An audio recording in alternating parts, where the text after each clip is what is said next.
ডাকসু নির্বাচনের প্রচারণার শেষ দিনের আরও খবর জানাতে ঢাকা বিশ্ববিদ্যালয়ে এলাকা থেকে আমাদের সাথে যুক্ত রয়েছেন সহকর্মী আরিফুর রহমান সবুজ।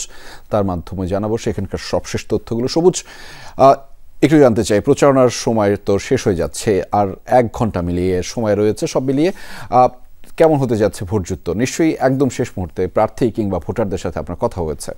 হ্যাঁ রেজা, একেবারেই শেষ সময় 13 দিনের প্রচারণার, এবং আর মাত্র 1 ঘন্টা হাতে সময় রয়েছে।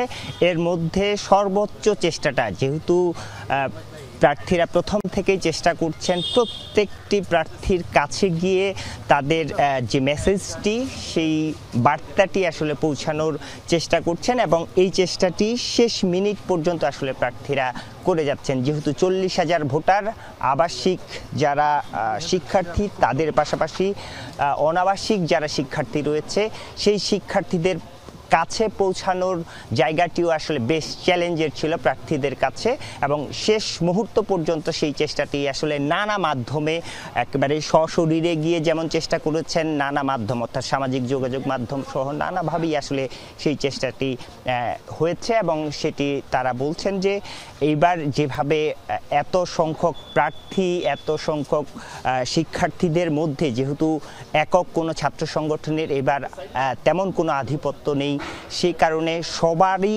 মধ্যেই এক ধরনের উৎসব মুখর একটি পরিবেশ বিরাজ করছিল।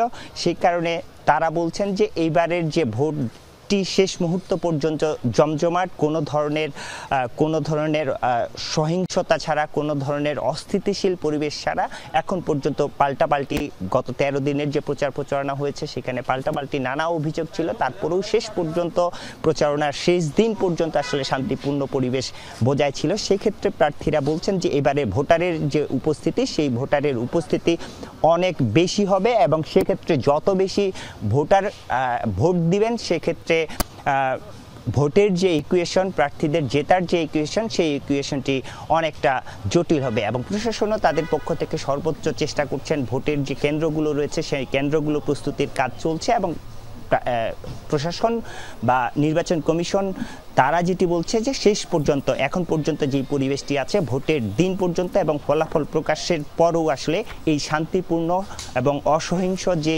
অবস্থান, সেই অবস্থান সেটি আসলে বিরাজ থাকবে, এবং সেটার জন্য আসলে বিভিন্ন ধরনের নিরাপত্তা ব্যবস্থাও জোরদার করা হচ্ছে। ধন্যবাদ সবুজ, আপনার মাধ্যমে সেই ব্যবস্থার কথাই জানছিলাম।